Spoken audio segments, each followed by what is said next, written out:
Hi, welcome everyone. My name is Cynthia Cheung and I'm the Director of Communications at the Center for Asian Philanthropy and Society.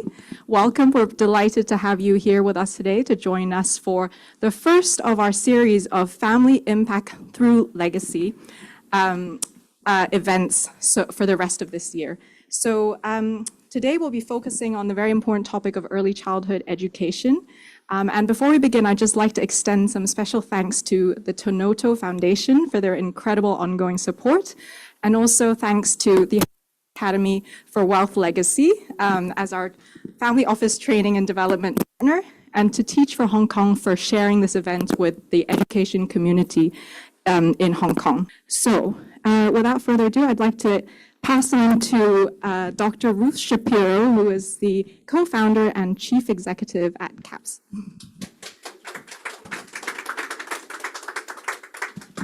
Thank you. Thank you for coming. So late last year, we started what we are calling in-house as CAPS 2.0. And what that is the realization that there are models and strategies and ideas and innovations that come from Asia that may not look exactly like those same models and strategies that emanate out of the United States and Europe. And actually, that's really good news. But who studies them? What do they? How do they work? What are they doing? Well, we do. CAPS is designed from the beginning to really understand what makes Asia tick. And I know that sometimes you look at me and you think, she doesn't look Asian. But I'm Asian by love, Asian by spirit, Asian by heart. So I hope that counts. And I've spent most of my adult life in this part of the world. So I think that with the changes in the United States and Europe now, this is really the time for Asia to show what we've got, to show that social innovation, caring about communities, helping one another is part of the DNA of this part of the world. And it's time for us to rise and tell those stories and show the rest of the world, in fact, in Asia, communities care about each other, people care about each other, and that we have some ideas about how to help one another, and that owning a car, owning a television, sure, that's great, but being together with your family, with your friends, with your community, that is really part of the magic of what makes Asia important and relevant, and I think sustainable over time. So we're going to hear some of the stories of how that manifests itself today. In CAPS 2.0, what we try to do is focus on what's happening in this region.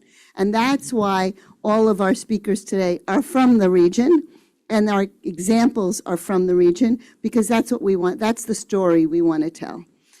So having said that, we divided this this program into 3 parts.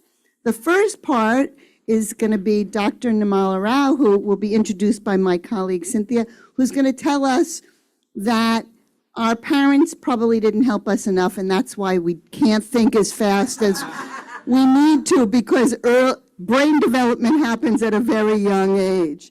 My parents are both dead, so I can't yell at them anymore. But my children tell me all the time I could have done a better job. And then we have our colleague, Angel Cheung, giving some statistics about early childhood education and throughout Asia. And finally, a panel of 3 funders who support early childhood education and early childhood development in Indonesia, in Hong Kong and China, and in Thailand, so that we can hear about why they're doing what they're doing and what they've learned.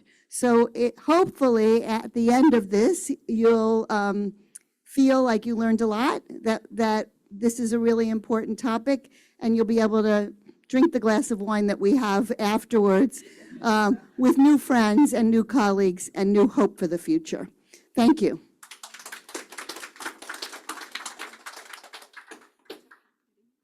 Oh, Eddy. Yes, we have some welcoming comments from the Tanoto Foundation, and let me just say that Eddy represents one of the most important philanthropic entities in all of the region. the Tanoto Foundation is truly a leader in this topic, early childhood education and development, but in many others. And so we're very honored today that he flew in. In fact, 2 of our panelists flew in for this, so we're very lucky, and he flew in from Jakarta to share with us his thoughts. So, Pak Eddy. Thank you very much for the kind words. I probably need that bottle of wine now before I speak. So, the whole bottle, correct? Yes. Good afternoon, everyone. I'm Eddy Henry. I'm delighted to be here. What an honor and a pleasure to be here among leaders, innovators, change makers who are dedicated to improving lives of early children through strategic philanthropy. Tanoto Foundation is an independent family philanthropy. It was founded by Mr. Sukanto Tanoto and Mrs. Tina Bingi Tanoto. Started in 1981. They established a kindergarten in a very small town in North Sumatra where they had the business operation there. And that became the seed for the foundation. And today, our foundation, we operate in Indonesia, Singapore, China, and recently Brazil as well. Each of the countries where we operate, we have country-specific programs, but one pillar remains the same across these 4 countries, and that is early childhood education and development. And that's because the family, our founders, believe strongly in investing early. We are also very honored to work together with the Center for Asian Philanthropy and Society. Thank you very much, Dr. Ruth and the team, for holding this event. This is a very, very important event. We are also delighted and grateful that all of you who are joining here in person as well as online, with the camera somewhere, it's not when we talk to explore together how we can fund early childhood in not just effective ways, but in transformative ways. The importance of early childhood is undeniable. I think Dr. Rao, thank you. Dr. will speak a lot about that more. But the first 5 years of a child life is definitely a critical period where the children develop their unparalleled potential growth and potential. The cognitive development, the social and language skills are developed during this period. And the foundation for lifelong health, learning, and well-being are built. Yet, despite the overwhelming evidence, the early childhood education and development remains one of the most underfunded areas in the global development and philanthropy. So this poses a challenge, but also an opportunity for us to rethink ways when we can allocate resources, that we can collaborate and also scale solutions that can change the trajectory of lives of the millions. Today's event is not just about funding, but it's about strategic funding. It's about identifying the most effective ways that we can measure impact, that we can invest, we measure impact, and also sustain change for the long term. And investment in early childhood is a long-term investment. And because of its long-term investment, the attraction or the interest is still very low. And this is one of our job here, is to advocate to as many stakeholders as possible to also join us for this very vital cause. I spoke earlier to I believe one of the attendants here, the participants here today, that philanthropy has a unique role in this space. Unlike other sectors, we have the flexibility to take risks, to pilot innovative solution approaches, and also to identify ways to advocate and to implement innovative funding to help in this sector. With this privilege comes a responsibility. That the responsibility is to make sure that every dollar that we spend is used wisely, equitably, and produce the greatest result. In our work, we believe in the power of collaboration. In China, we work together with the Gates Foundation, with the Ye Family Foundation, the Lee Foundation, Sinha Foundation, and the China Foundation for Rural Development, China Development Research Fund, to establish an ECD collaborative with a very specific mission to help development of the early children of age 0 to 3 in rural and township areas. In Singapore, we joined the Gates Foundation, Dalio Philanthropies, and also the Li Ka-shing Foundation as anchor donors for the Temasek Trust-initiated Philanthropic Asia Alliance. In Indonesia, we also work with the World Bank, UNICEF, USAID, with the Gates Foundation, and private sector such as BCA Bank and Aman Mineral to support the government in various programs to reduce the stunting prevalence among children under 5. And we are in the process of developing an ECD collaborative in Indonesia that will drive the more effective and impactful philanthropic investment in much needed ECD areas. So before I pass back the mic to Cynthia, I would like to leave you with this thought that the funding early child development is not just about giving money. It's about investing in a vision of the future. It's about creating a world where a child, regardless of their circumstances, have the opportunity to thrive. It's about recognizing what we do today will ripple out for generations to come. So thank you very much again, Dr. Ruth, for wonderful hosting of this event, and we look forward to engaging with you all. Thank you. Thank you, Pak Eddy. Next up, we have our expert presentation from Professor Nirmala Rao. Professor Rao is the Serena H.C. Yang Professor in Early Childhood Development and Education at the University of Hong Kong. She has published very widely and serves on the editorial board for premier scholarly journals. She regularly provides expertise and consultancy for UNICEF, UNESCO, the World Bank, the OECD, and the World Health Organization. Welcome, Professor Rao. Thank you. Thank you very much. Thank you for the nice introduction. I'm really absolutely delighted to have this opportunity. I do research in early childhood, and I hope that I can inspire you and help you to realize why it's so important to invest in the early years. Will I be able to control my slides? Okay. I have a lot of slides, but I will not go over time. Thank you. Yeah. So, sorry, I have to go down? No? Okay. So what I would like to do is talk a little bit about why invest early. We just heard Mr. Henry give us some of the reasons.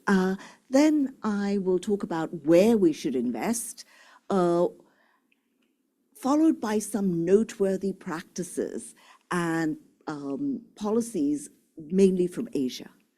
I think the role, our role as educators, as funders, is to actually provide evidence of efficacy of small demonstration programs, and then the government can take up the funding, or we need to make these programs sustainable. So I want to give some examples of these kind of programs and then touch on why policy is so important, and then end with some takeaway messages. And I'm not doing so well. Okay, whoops. So why invest early? So this is a building in the United Arab Emirates. It's the tallest building in the world. It's 160 floors. And because of that, it needed 110 tons of concrete and steel foundation. So just like a high-rise building needs a strong foundation, one reason to invest in the early years is it lays the foundation for lifelong learning. Okay, I'm not doing very well with this. Okay. We have research from neuroscience, economic science, and developmental and educational sciences that tells us it's very important to invest early.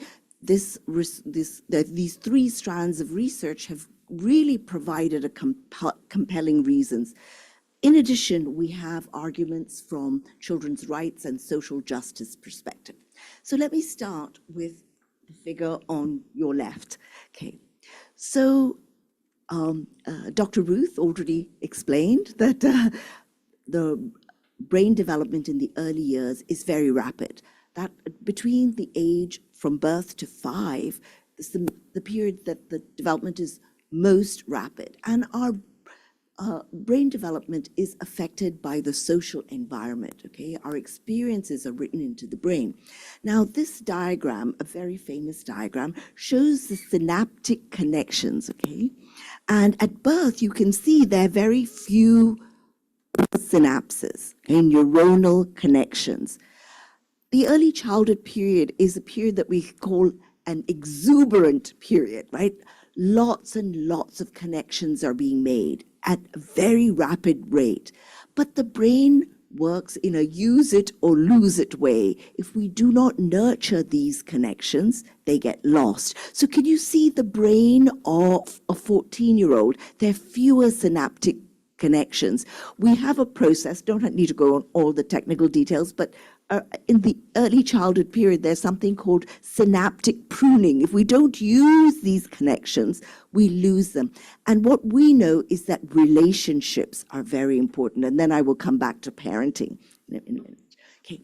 On the right side is the very famous Heckman curve, which I'm sure that all of you have heard of. And the very famous economist worked out what are the returns of an investment. Okay, when we go to governments, we always have to talk about investment. Okay, that's what they like, right? If you invest early, you'll get more returns. And the interesting thing is how these data come about. So what they do is they use randomized controlled trials, and actually they've been mainly in the United States, and they say, compared to a control group of children who didn't have preschool, how did a group that attended preschool do? And what they found following these people till their 40s is that children that went to preschool were less likely to repeat grades, less likely to need special education, less likely to go to jail. And they said, oh, in America, these studies are mainly conducted in the West, by not going to jail, you're saving the government so much money because you get free boarding and lodging in jail, right? So this is how they worked out the data. I'm not doing so well with this. Oh. Okay, I think I have to do it twice. Okay. Sorry? Oh, point to the TV, maybe that's wrong. Okay, so then we have the perspectives from educational sciences. And basically what we know is from all this small-scale research that's done, we put them together, and what we find is that children have reduced special education. And our group did a study of a statistical compilation, what we call a meta-analysis and systematic review. We put together studies, the results of many studies that met our benchmark for quality. So they had to be randomized controlled trials or quasi-experiments. And we found that early childhood programs had a real positive effect on children. We looked at different kinds of programs and comprehensive programs that included early learning, parenting, nutrition, had the strongest effect size, meant that they were the most effective. Okay, and I have to point here and do it. No, it's not working. Sorry about that.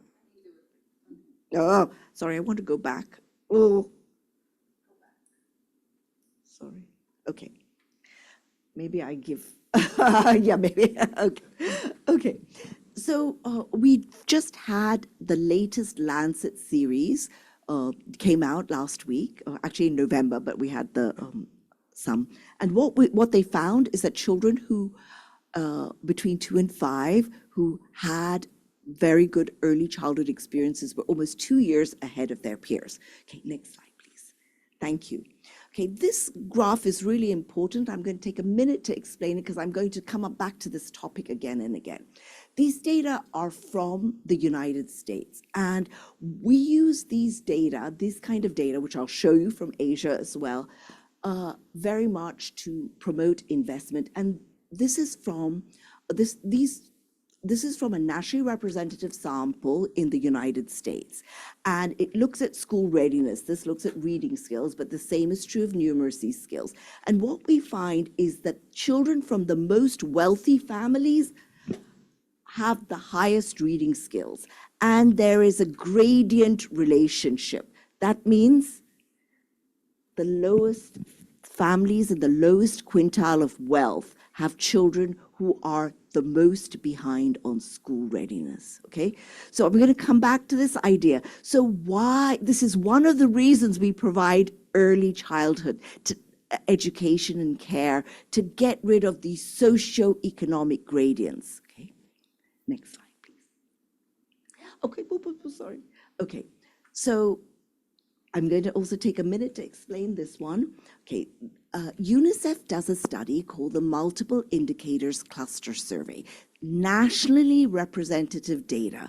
And in this survey, they have, it's in low and middle income countries, they have a module for children under 5. They collect data on early childhood development from parent report. Parents are asked to report, can your child walk, can they dress, can they count, okay, just questions which you would expect of children under 5, competencies you'd expect children under 5 to do. So this is called the Early Childhood Development Index, right? And UNICEF collects a wealth of data on family background, on all sorts of things, on health, on immunization. And so this is the 4th version, the 5th version, the 6th version. They're now on mix 7 and 8, okay? Now, what this shows is maternal education and child outcome. So blue is no education, green is primary education, secondary education, and some tertiary education. All through the years, we see this gradient relationship again. So maybe we should be investing in maternal education, right? I'm going to come back to these data. Okay, next slide. Okay, oops. These are our own data, nationally representative samples in China, Cambodia, Mongolia, Vanuatu. We see this is an equiplot. Again, the richest quintile and the poorest quintile. It's a gradient relationship. To make it clear, I just put the poorest and the richest. Okay, so again, family wealth seems to be really important for child development. So that's why we have cash transfer programs. Next slide. Okay, so I've shown you that we have socioeconomic gradients, that we have 3 strands of evidence that say we really need to invest in early childhood. So where should we invest so we get the best outcomes? Please. Okay. We should invest in the system. We know this, okay? We should invest in the home environment. We should invest in preschool education. And we should be evidence-based, right? What has the research told us about where we should invest? Okay, the National Council for the Education and Economy, whoa, did I do something? Sorry. The National Council like that you were plugging They sponsored a study to understand why early childhood in United States is not doing well. And they chose 6 high-performing systems, okay? Hong Kong, Singapore, Korea, because we do very well in the PISA. Australia, England do very well in social equity, and Finland. Okay, because, you know, Scandinavian countries very good on social benefits and also there. Okay, and based on that study, we came up with, so our team led the Hong Kong portion, that there were 5 things. These are all rich countries, but these are the 5 really important things for good systems. Policy, comprehensive services, teachers and parents, a curriculum, a proper curriculum, and using data to drive improvement. Can I just give a plug for Hong Kong? Because I think, you know, when we did this study, I mean, Hong Kong came out really well. So in Hong Kong, the year of the dragon, we have many births, especially if it's the year of the golden dragon. And what happens is the government plans for more children starting preschool in that year. So this is using data to drive improvement, but also, you know, it's very forward-thinking. No, it is using the zodiac, but they know, they look at the trends, right? Yeah. Okay, so what can we do? So we talk about the context, and of course we invest in the home and the preschool. Okay, So remember I showed you the mix and I explained the mix earlier? Now, this is the home learning environment. That is what parents provide to their children. Sorry, this is not me. So are they reading to the child? Are they playing with blocks? Am I doing something wrong? Why do we use an anime? Okay, so this is the activities they do. Again, we see this gradient relationship. The more educated the mothers are, the more they're doing with their children. But look at this. This is ECE participation. The more educated a mother is, the more likely they are to send them to preschool too. So maternal education is affecting what mothers do at home as well as what they're doing outside. So it's very important. Okay, we also invest in preschool education because we assume that participation benefits children from disadvantaged backgrounds. Next slide, please. Okay, so this is the theoretical model. Okay, so blue line is you're not going to preschool. That's just staying at home. And red line is you're going to preschool. So we can have an additive effect. That means children from low income and high income families are benefiting equally. We have what we call, which we don't want, a Matthews effect. That is, children who are from high income families are getting more benefit, right? This is high income families are getting.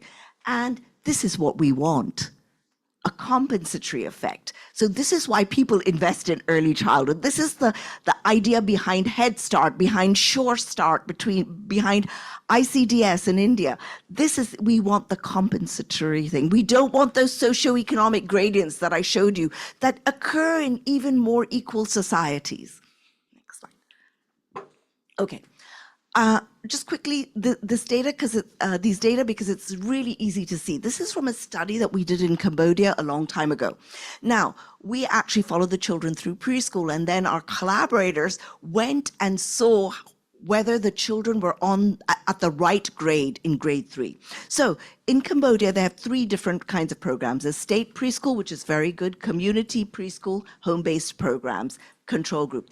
So the children are supposed to be in grade 3. The children from the high quality state preschool run by the government, inspected regularly, 90% were the correct grade.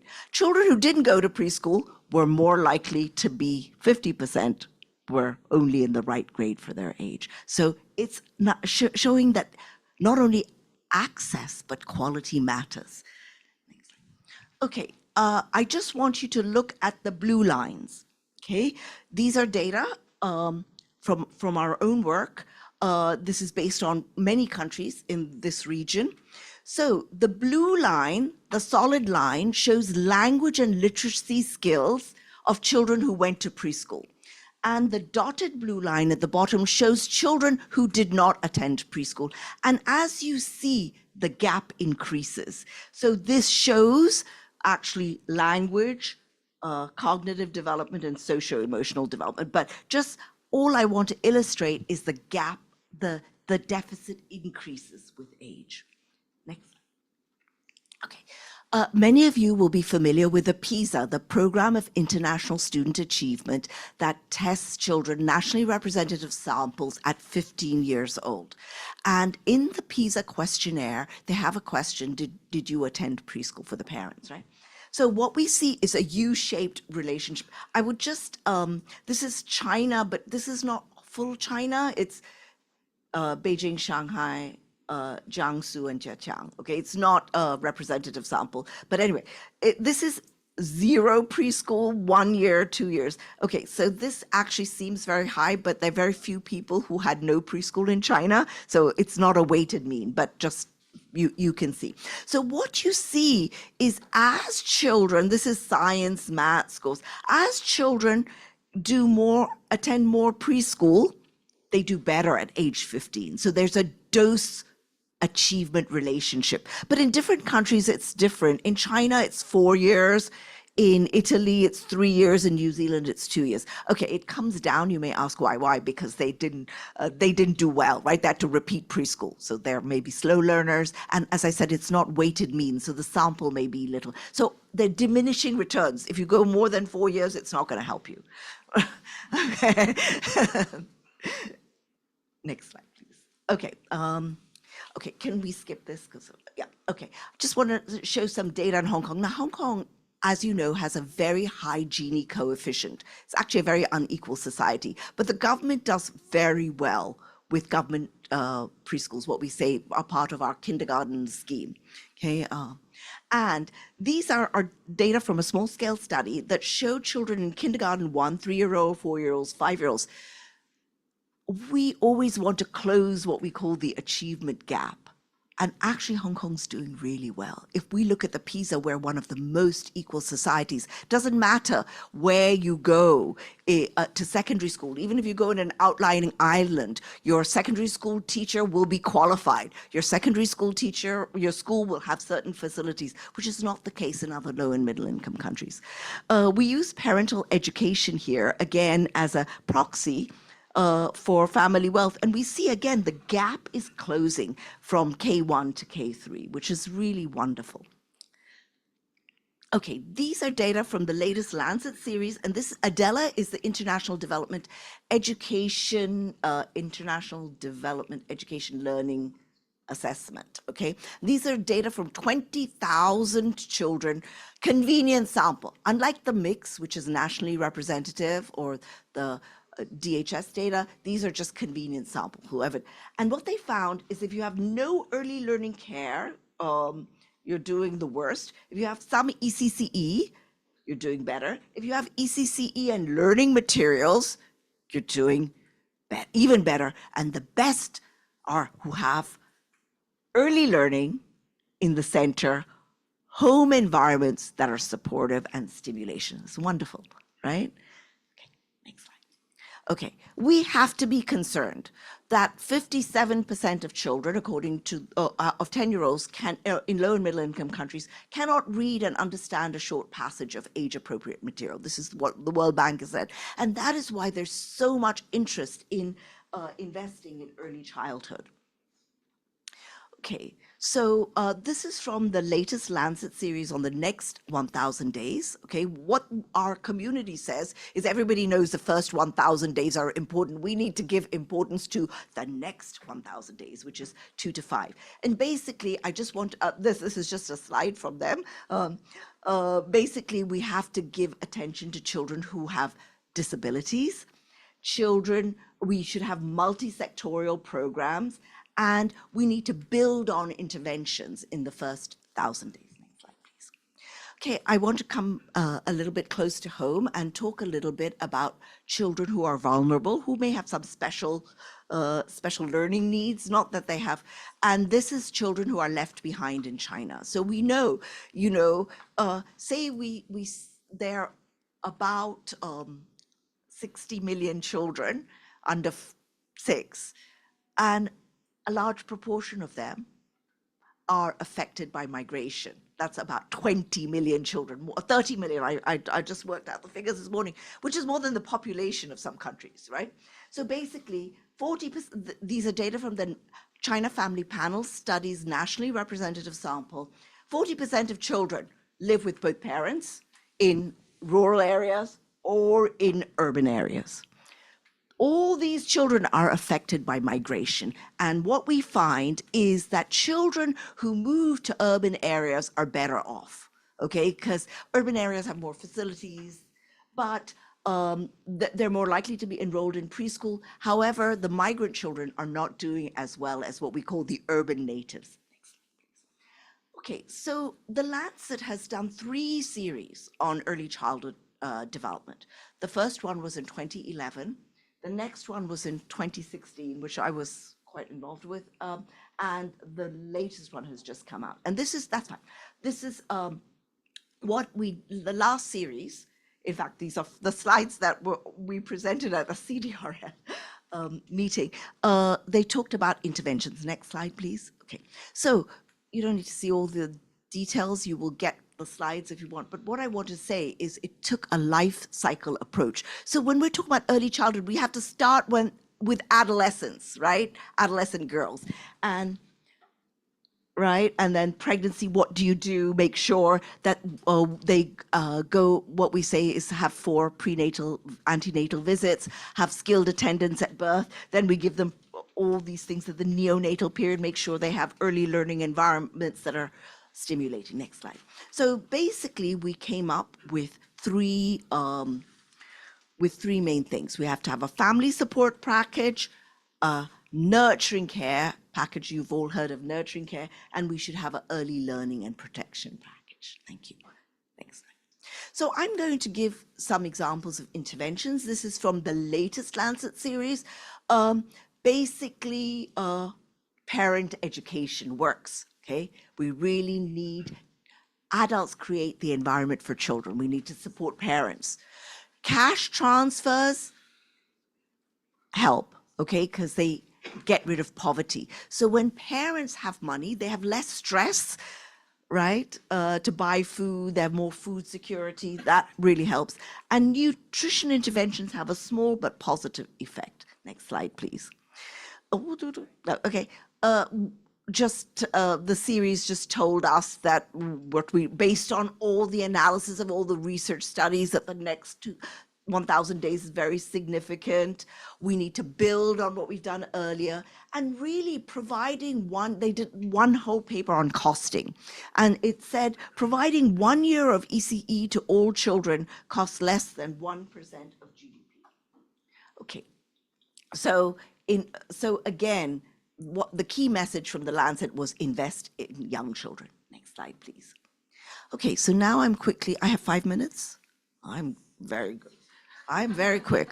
Okay, I'm just going to talk about some noteworthy policies and practice. I just have lovely slides. Okay, this is from Uzbekistan. This is a paper our group did for the UNESCO World Conference.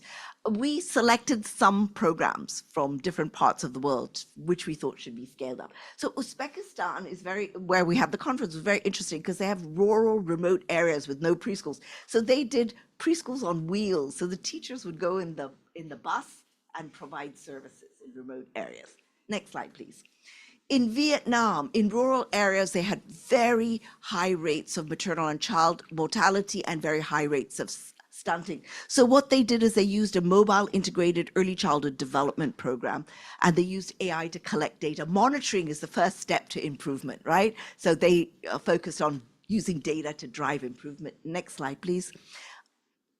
Bangladesh, there are a lot of Rohingya refugees in Bangladesh. So the Lego Foundation actually funded the humanitarian play lab model. So the children who are in the refugees camp were getting play-based learning, and it showed how you can create a low-cost, culturally relevant early childhood model that really benefited children. So this was really won some awards too.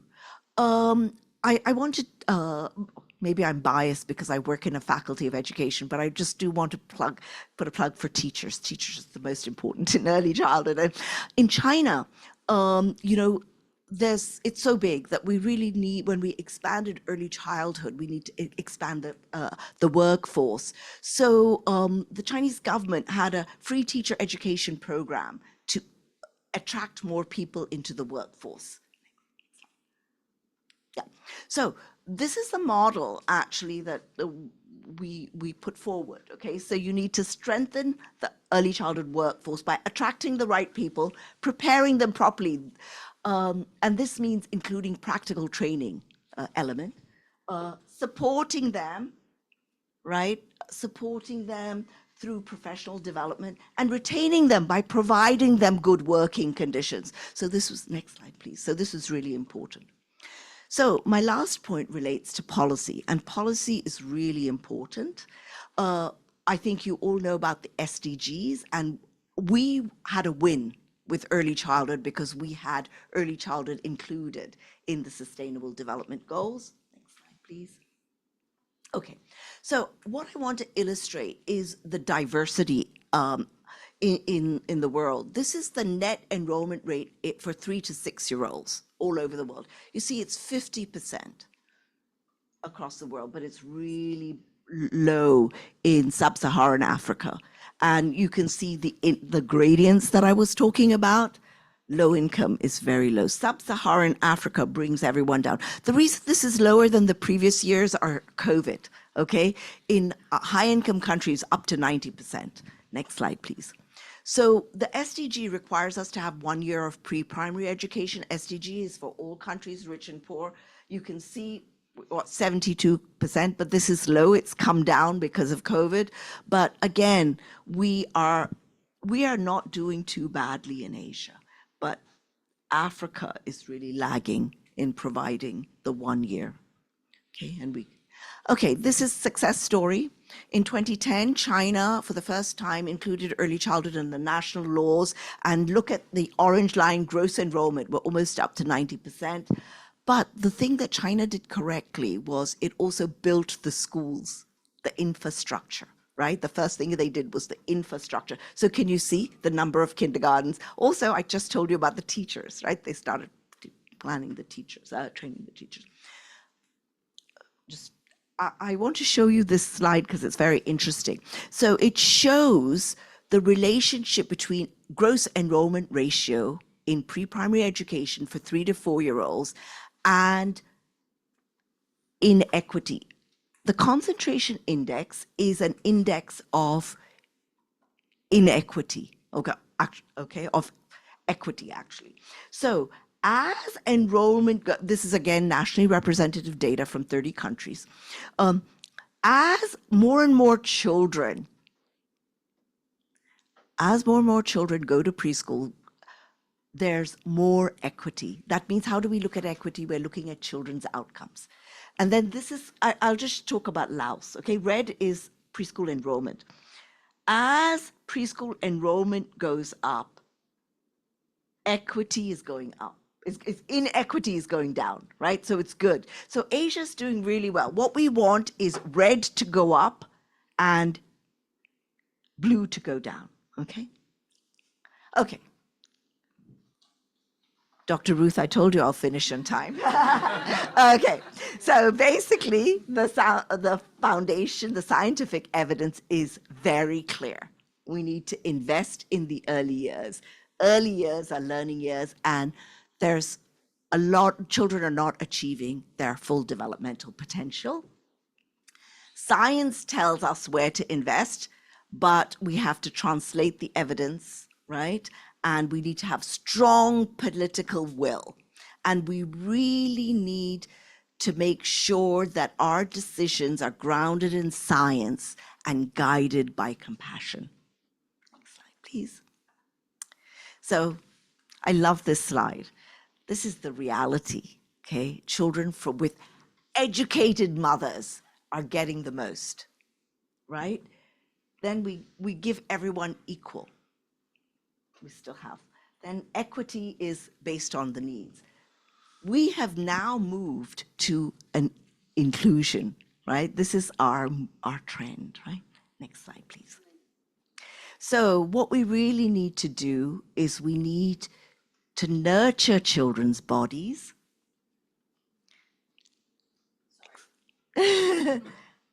nurture their minds, to have a really good outcome for their early childhood. Thank you very much. Sorry, a little long. It's okay. Do we have? Thank you so much, Professor Rao, for the very insightful presentation. If we have any questions from the floor, we'll run to you with a mic, or if there are any questions online. No? Well, if we have any other questions, and anyone? For Dr. Rao, please do. Oh, there is one. Okay. Thank you so much for that research.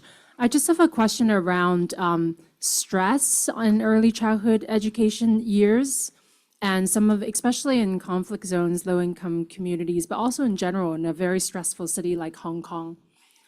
Just wanted to see if there's any research around the invisible impact that stress has on childhood development and education, because on the other hand, for some education systems where there's a lot of early childhood education, the academic stress can also have an inverse effect on childhood development. So wanted to get your sense on that. So in the literature, they talk about, stress to some level is good. We need stress to get up in the morning. We need stress, right? But what we say is that toxic stress is really bad. It has a very, very bad effect on children's developing brain, okay? So the studies that they've done, they've looked at like Romanian orphans, they've looked at children who are abused, they've looked at children who've had very bad circumstances, and they find that their brains are smaller than normal, that they have problems in attachment, they have issues. So toxic stress because of, unresponsive caregiving, like say parent is alcoholic or something, that is very bad. There is groups of people who are very concerned with what you're talking about. They feel that children are rushed too much. They're having a hurried childhood.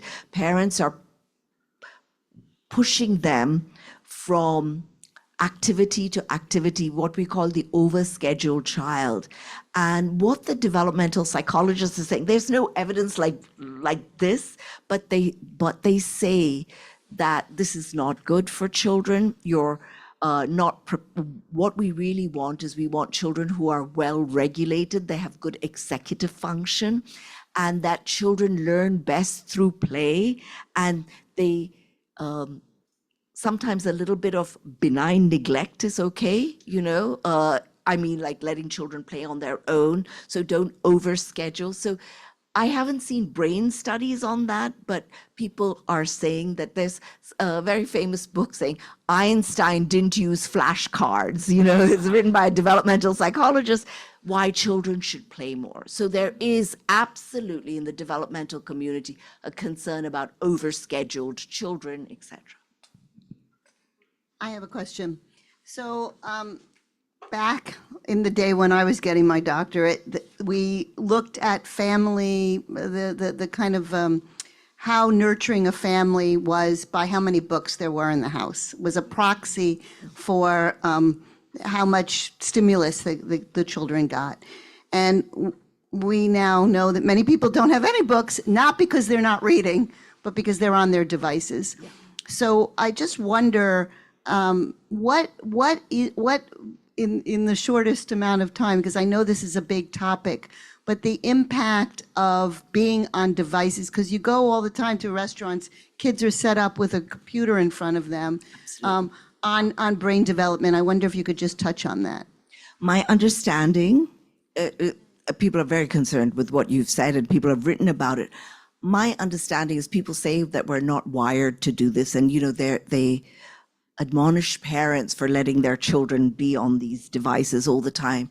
And they feel that there may be long-term effects on children's self-regulation, control, attention span. So absolutely, but I'm not aware, they talk about screen time versus scream time versus green time. So this is a big topic. Children are, what the research quickly is, I guess they do what's easier to measure, right? And they're complaining about obesity in children because they're not running, they're on the screen, they're not playing. So that's what they're showing in terms of, but I haven't seen research on attention span, but they speculate, yeah. Okay, great. Oh, time for one more question. Okay, well, it's all right. Oh, okay. Thank you so much, Professor Rao. Thank you. Thank you. For our next session, we have our own Angel Chiang. She is the Director of Research and Advisory of Greater China at CAPS. So Angel is a key contributor to the CAPS research on early childhood education in Asia and led the study on Thailand's ECE landscape. And she'll now take us through some regional insights of the ECE ecosystem in Asia. Thank you.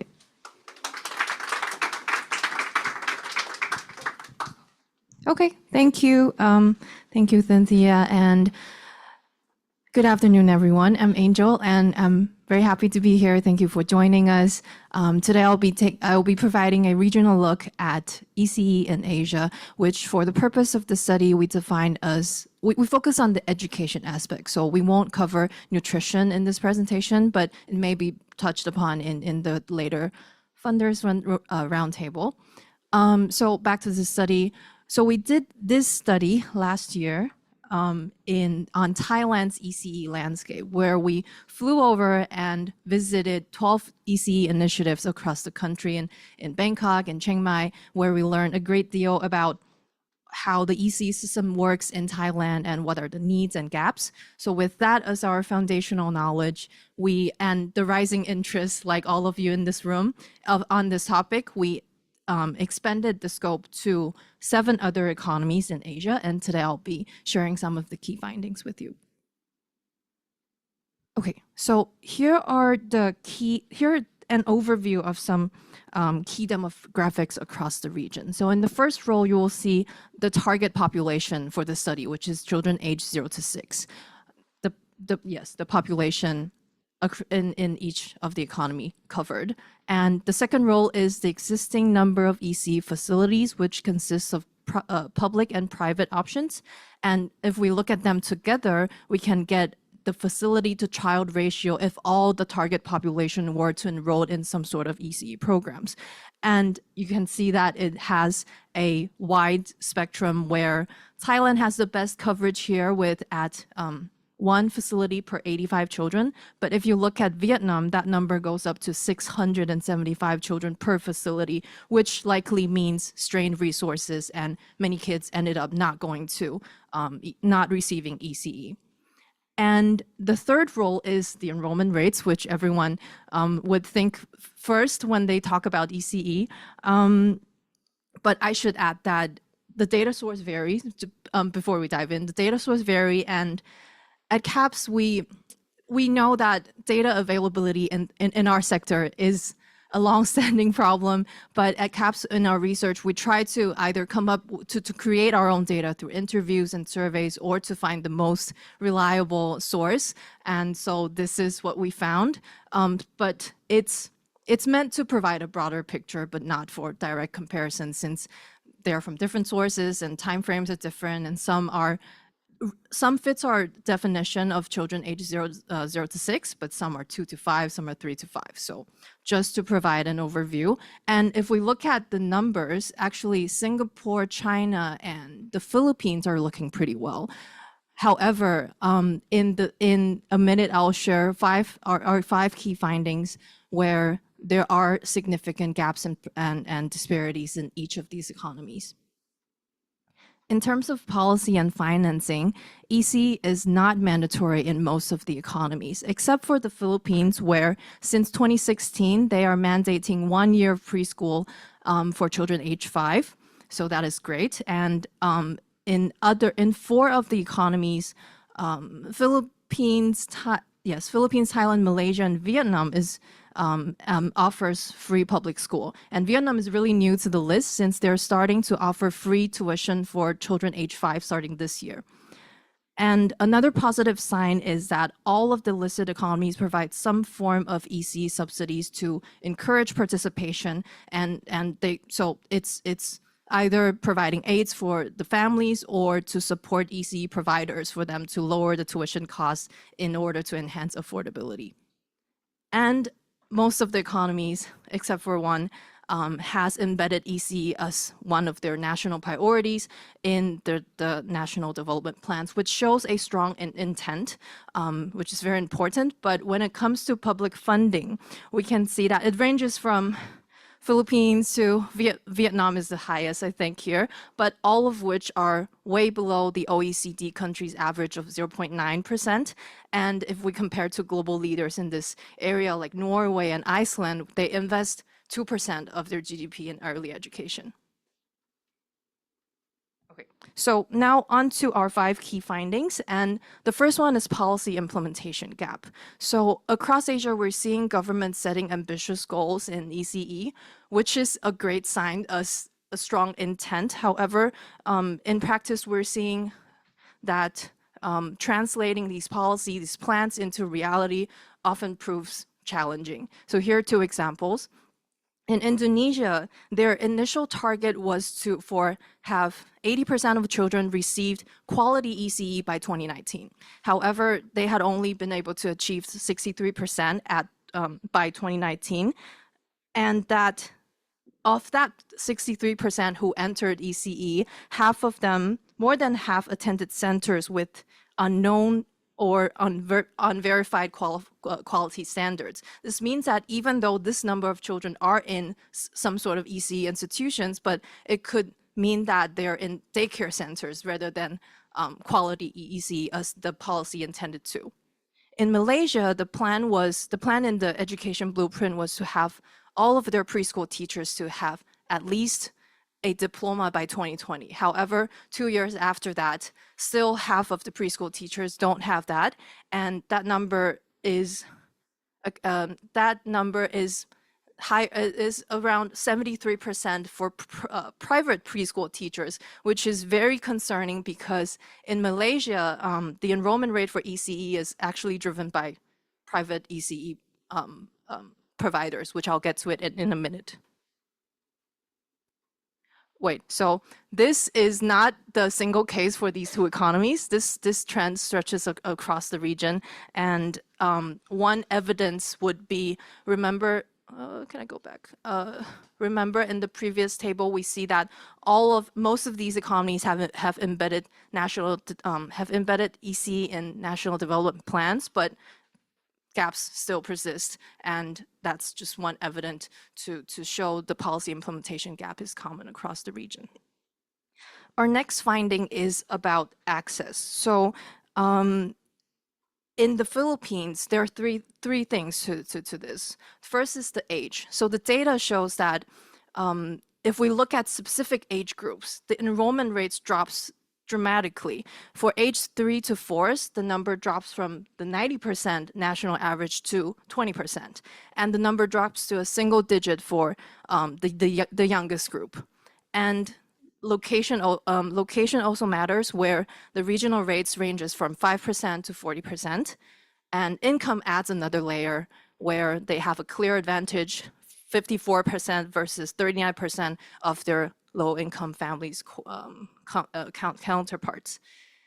In Malaysia and Indonesia, private ECE providers dominate for different reasons. So in Malaysia, actually the public providers accounts for around 60%. However, most families prefer private ECE providers because for higher quality ECE, plus that the private preschools are mostly catered to disadvantaged groups or low-income families.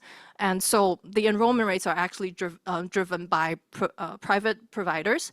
And in Indonesia, it's the numbers. Of all the registered ECE providers, 99% are privately run. And those two, for different reasons, they lead to the same challenge where private providers are most likely to associated with high costs for families, which drives low-income families away and turn to informal care. And so that leads to access inequalities. And location also plays a role in these two economies as well. The next finding is on the quality. So for the children who entered ECE programs, the quality still varies. So in India, there's a tendency to prioritize health over education, which is understandable, but it creates a gap in education outcomes. So in a 2023 survey, they found that many public classrooms aren't using the recommended ECE teaching methods, and 25% of public classrooms don't offer ECE activities at all, which contributes to the fact that there is a significant portion of children who have entered pre-primary education without the school readiness competencies upon the time they enter primary school. And in Vietnam, the problem is mostly with the safety issues. So over thousands of classrooms are temporary or unsafe or without basic facilities like the bathrooms and etc. And less than half of the classrooms have adequate teaching equipment to carry out ECE activities. And there is a very big gap, quality gap between public and private preschools in terms of national quality standards. In China, most of the kindergartens are called public benefit kindergartens, where it's privately founded, but it's subsidized by the government. And in a survey of around 400-ish kindergartens, the public benefit kindergartens are rated poorest in quality. And the other stats also shows that there is a concern over the quality of education being provided to the young learners. Another issue we're seeing is workforce challenges. So in Singapore, we remember that they have a very high ECE participation rate, and the demand is actually growing. However, that puts them in a difficult situation where they cannot retain or attract enough teachers. So the tight labor marketplace makes it very difficult for smaller providers to be able to retain teachers. And in India and Thailand, the situations is similar, but it's different from Singapore, is that they can only offer low wages and a very limited career path, so that pushes talents away. And training is another weak spot where the majority of the ECE teachers in India show no confidence in being able to create or advance curriculum in ECE. So that directly affects the quality as well. In Thailand, only a small portion, 15% of ECE teachers have formal or early education degrees, and the low wages plays a role there. And to our final key finding is a major gap but common across the region. So Vietnam, China, and Philippines are the ones that we have data on the enrollment rates for 0 to 3. And as you can see, the color is a little light for 3 to 5, but it's a very big difference. So the pattern is clear. The older cohorts are having much more access to ECE than the youngest ones. And beyond, and for other countries that we cannot find the data for 0 to 3 also show, and yes, if we don't have, in other economies, we don't have the stats for 0 to 3, but imagine if we only are seeing the number for age 3 to 5, it's very likely that we think it's a overly optimistic progress for ECE, which leads to problem when people like you in our room to decide where to invest and thinks, oh, ECE, we're doing great. So that could be problematic. And beyond enrollment rates, we can also find signs of the neglected 0 to 3 gap. For example, in Thailand, remember, they are one of the 4 economies that offer free public schools. Free public schools. But when we visited these public schools in Thailand last year, we found that most of the public schools only admits children aged 3 and up. So leaving the 2-year-olds, 1-year-olds with working parents at home with with limited to no care at all. And it's actually a pretty big demand in Thailand. So some nonprofits are actually targeting this problem to solve, to provide ECE facilities for parents at work. So that's Thailand. And Malaysia, judging by the registered entities targeted for children 0 to 4, it's called TASCA. Even at full capacity, they are only reaching 3% of 0 to 4 age children in the country, which is very self-explanatory of the problem. Yes. So that brings us to a very quick overview of what we found across the region. And up next, we'll hear from the funders on how their strategies are shaping early education across the region.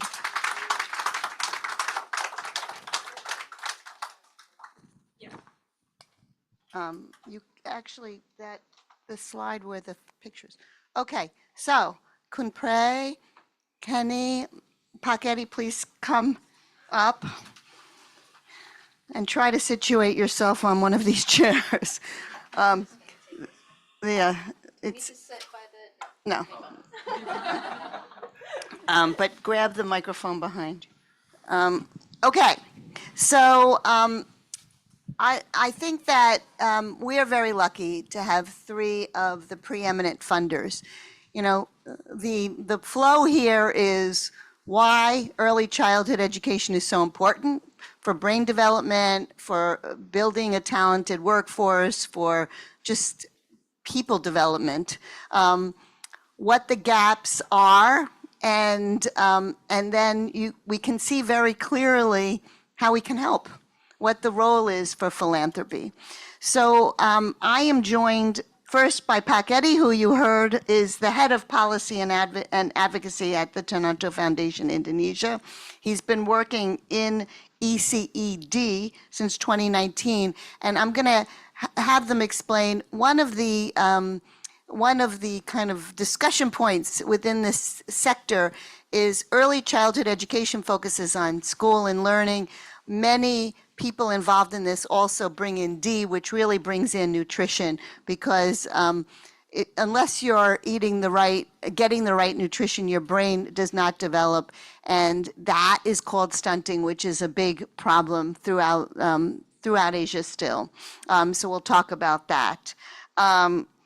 We have in the middle, Kenny Cheung is the head of strategy and partnerships for the Ye Family Foundation. He oversees the foundation's operations and multi-year strategy. The Ye Family Foundation really focuses on social emotional learning in Hong Kong and early childhood education in China. And one of the things that both the Ye Family Foundation and Tanoto do a lot of is collaborate with other funders, and we're going to talk about how you do that as well. And last but not least is Dr. Prae, meaning we should all pray for better early childhood education. She is the CEO of Starfish Education Fund, which is part of the Fire Tree Group, which is a philanthropy that operates throughout Southeast Asia. She brings a wealth of international experience to her role, having worked at Apple and served as an early childhood education and a school principal. She really runs the gamut from early childhood education to ed tech to tech integration, as well as educational administration. So we're very lucky to have these three donors who also represent the region very well. So let me just start with Kun Prae. Why don't you just explain what it is that Starfish does and why you do it? Okay, so hello everyone. So thank you, Dr. Ruth, as well, to invite me here. Early childhood is near to my heart. I'm early childhood trained. And why I'm interested in this area very much is, just like we have heard a lot, of evidences, why it's so important that we have to pay a lot of attention and resources and everything in what we do here. At Starfish Education, we are an endowment foundation, and we work mostly in Thailand through different programs. We have been implementing different solutions, programs, throughout the year. We are actually approaching our 20th this year. So it has been a long time looking at strategic planning, what we do, constantly looking at whether the innovation that we put in place, makes sense or not, move on to other things, try to do better every day. So today, Starfish has a lot of programs running. One of the main program is a school. We have a free school for kindergarten up to primary 6. And we are big on innovation. When I first joined Starfish 18 years ago, right off uni.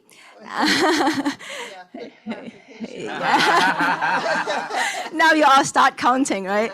So so when I first joined, Starfish was a very small school, only kindergarten then, and they just started about 2 years before I joined. So when I joined, I look at the children that we served, and the children that we serve mainly come from, underprivileged or underserved community.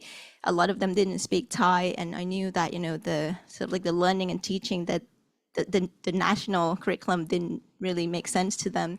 So we started to invent a new way of teaching. So we are very big on problem-based learning, and then literacy program, and as well as today we also do a lot of activities around like play-based activity, maker-based education, and all that.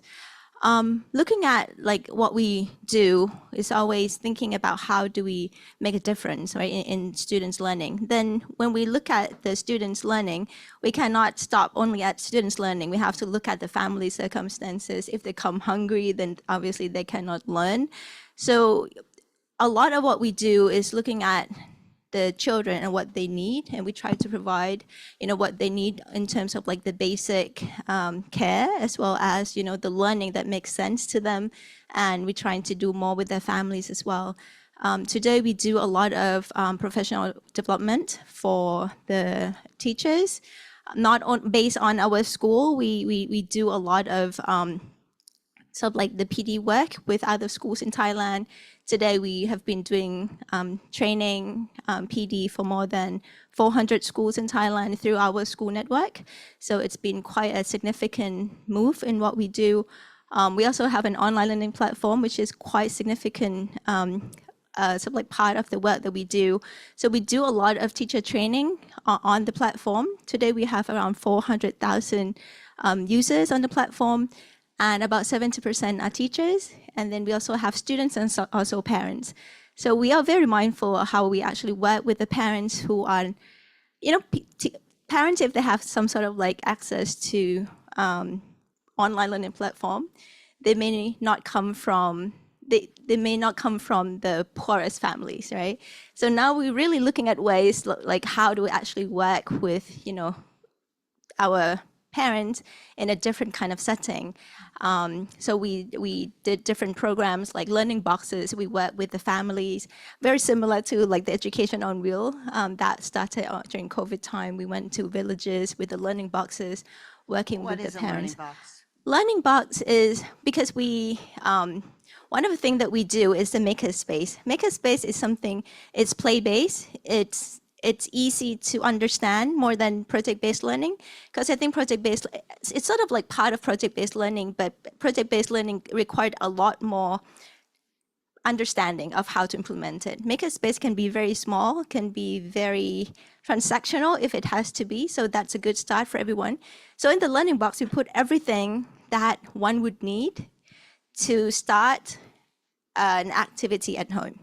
So we put in stationaries, we put in like the more than stationery it's a big poster, like the learning process that parents can actually, or caregivers can actually guide the children through the process. I actually wrote a book on that, so if you're interested, I can share with you on that as well. Is it in Thai, though? It is in Thai. You will have to learn Thai first so that you can read the book. But that's good for brain plasticity for the rest of us.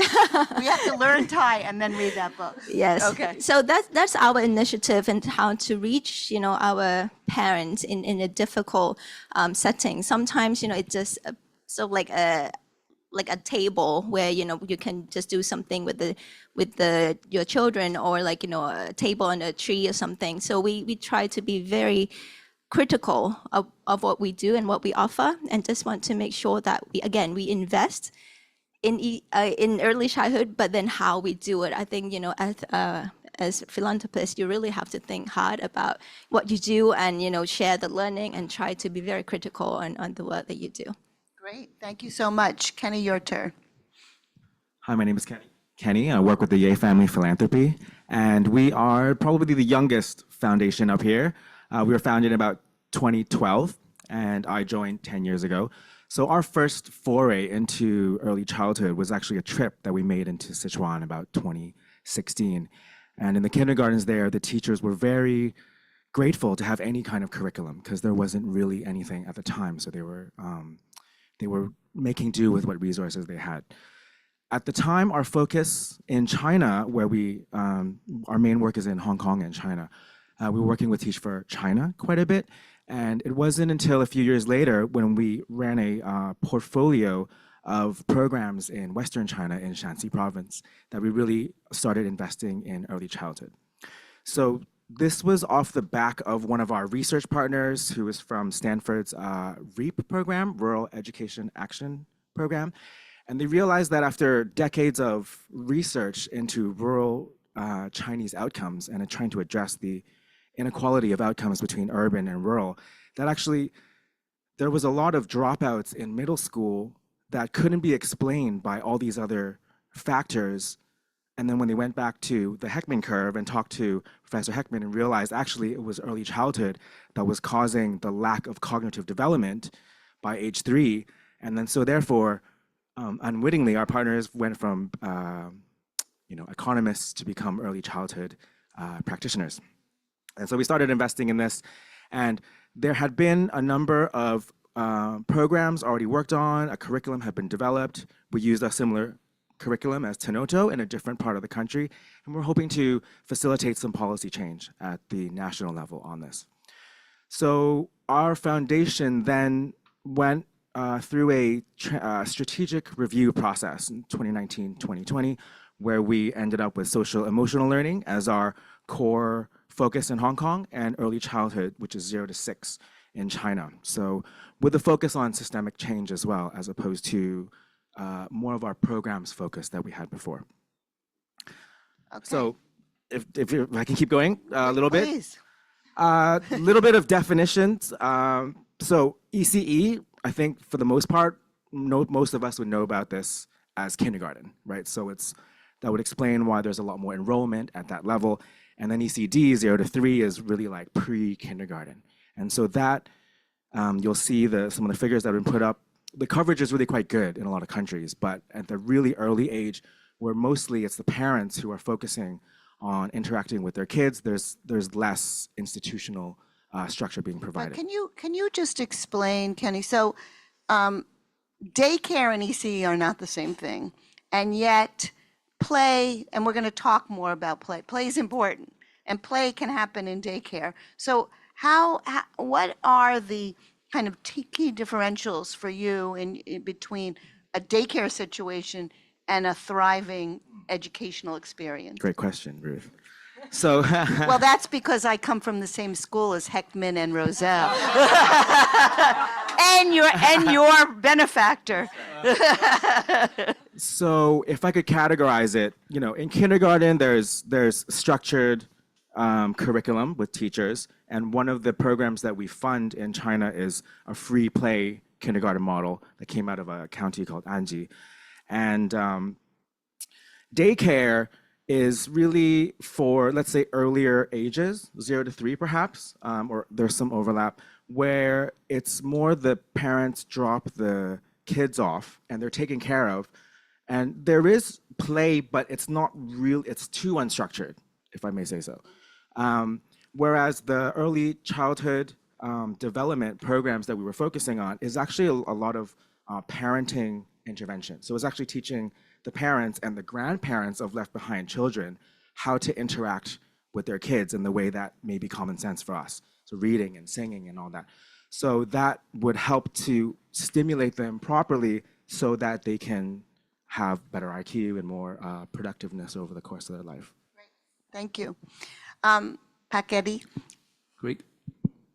So Tanoto Foundation, when we started our venture into early childhood, there was back in 1981, the first kindergarten that we started, but we are a learning organization, so we learn every time. I think we make a lot of learning these past 5 years, and just because we now ventured into advocacy.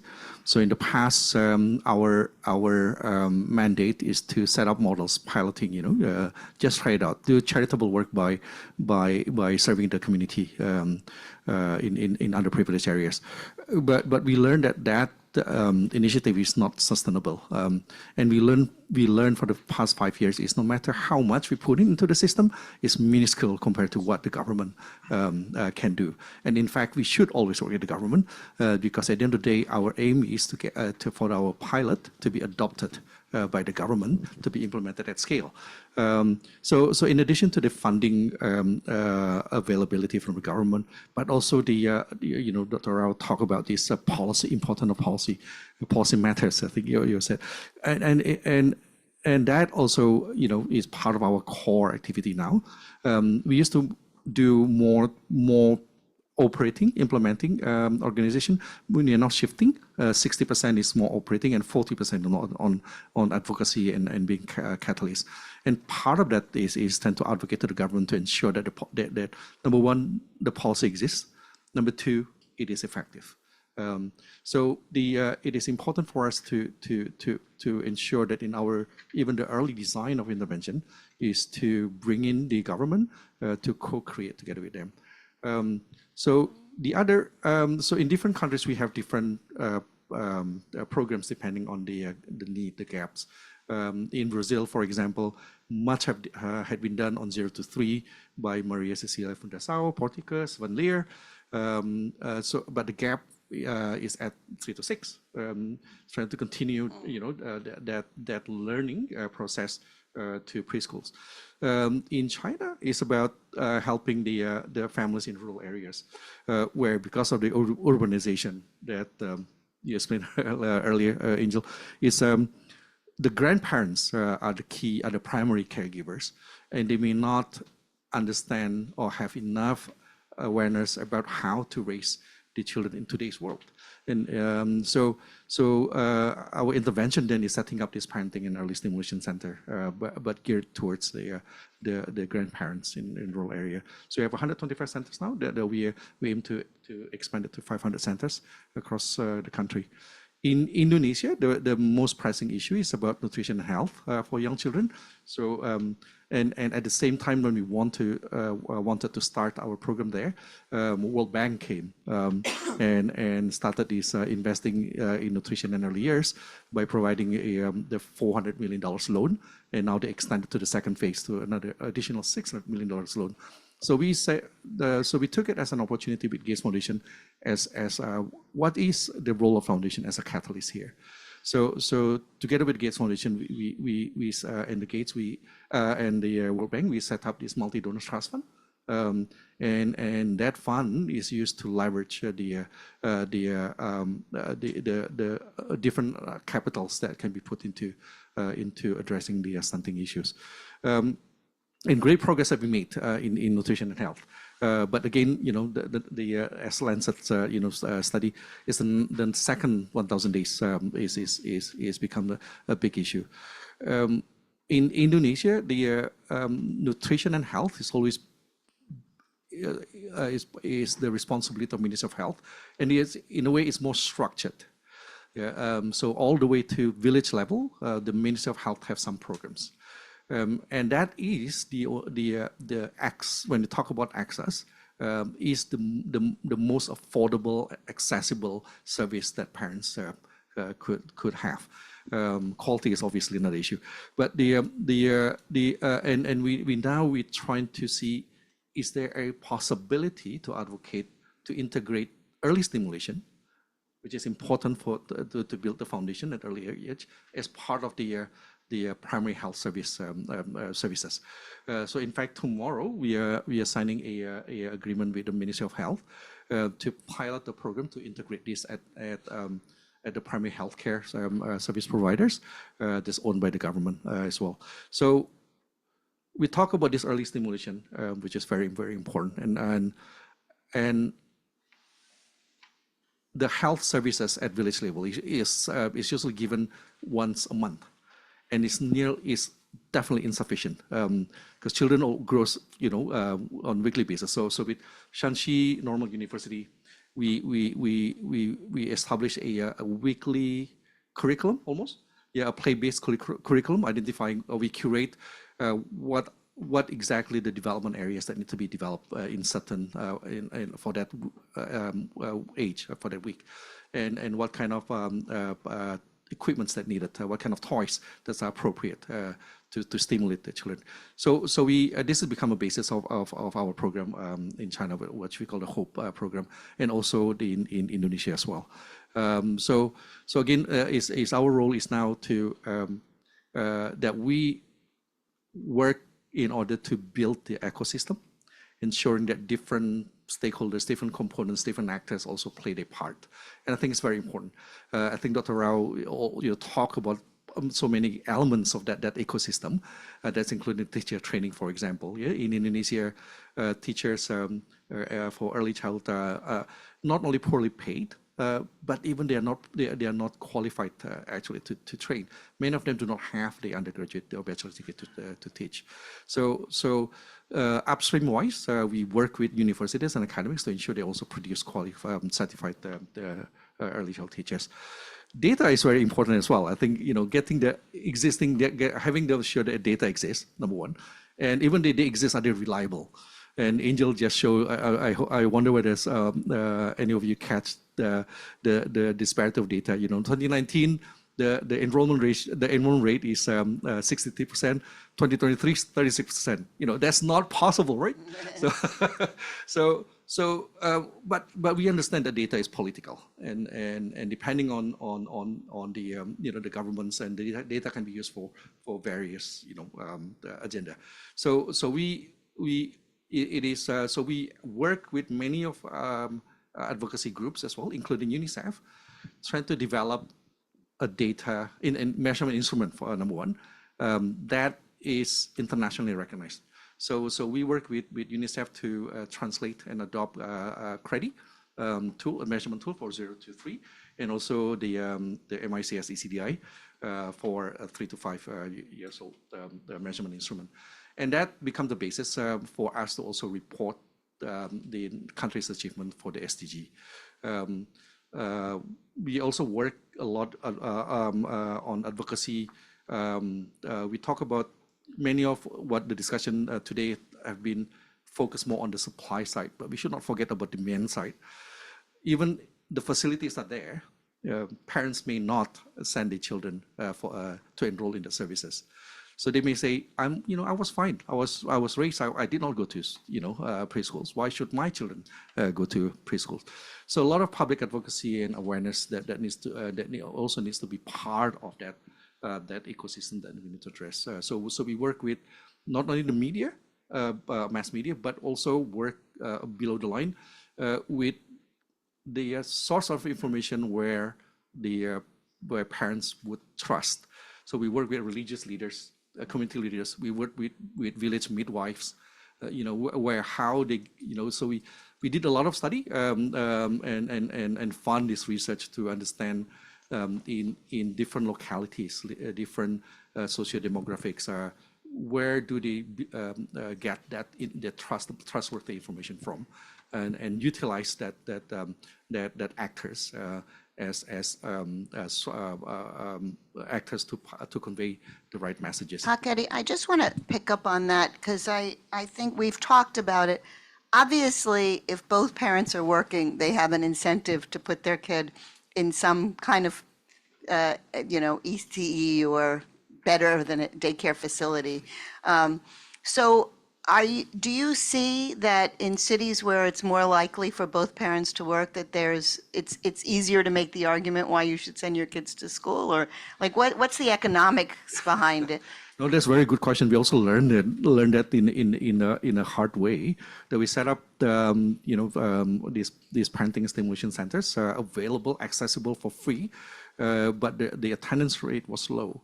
And then we found out that the fact that the number one reason is that both the parents are working. The grandparents are still in the village, so they are not going to be able to stay or send their young children to attend these services. Number two, in urban areas, major cities, there's so many other options. They go to malls, they have all these pool balls they can play, balls pool they can play in. So there's so many other options that they are more fun, for the parents to send to go and take their children there as recreational activities. So again, it's a lot of parental educations that we need to do even in the urban areas. Do you have thoughts about, I mean, you work with parents too. In some ways, for educated parents, this seems, to use a pun, like a no-brainer. But like, what are the ways in which you engage with parents? We work with many, in so many ways. So we're just trying to think about who are our parents, right? I've been asking for years. So in Thailand, from what we see, they're like a group of parents with more education. They would be the one that actually follow, like, on Facebook or some social media, like, like this famous doctors or educator about, how to raise your child well, because in Thailand, we are in a very interesting situation now because we have less children in Thailand. In fact, for four consecutive years now, we have more, the birth rates is actually lower than the death rates in Thailand. So it is estimated that In fact, our next study is on philanthropy for the elderly, and we're including Thailand because you are getting older. Yes, we are in the aging society. So in Thailand, actually, every 2 years, we have 1 million people less in every 2 years. So it is estimated, like in 50 years, we will have like 20 million people less than today. So looking at that number, you keep thinking like, okay, who have kids now, right? And who are those kids and who are the parents? And a lot of the parents who are well off, they when they have a child, they put everything on all the resources that they have because that's sort of like one child. But there are also other parents who maybe didn't really think about having kids, but they do for some reason. That we have to look at who they are and how we actually work with them. And looking at like the socioeconomic status of the parents, like the data that Dr. Rose showed, I think that is very important. We have to track down like who are these parents and who are these children and what kind of intervention that we can actually do, making sure that, we really invest in this human capital the best way we could. I'm not so worried about, those who are in the top or the rich parents, right? So they know what they're doing, or at least I assume they know what they're doing. But, those who need more help in terms of like, the education of the parents or, what would be the best way to educate them, how do you reach them? You cannot reach them through like this learning group network. Like on Starfish Labs, on our platform, we host like workshop for parents. And we know that the parents who actually come to us are the ones with more education.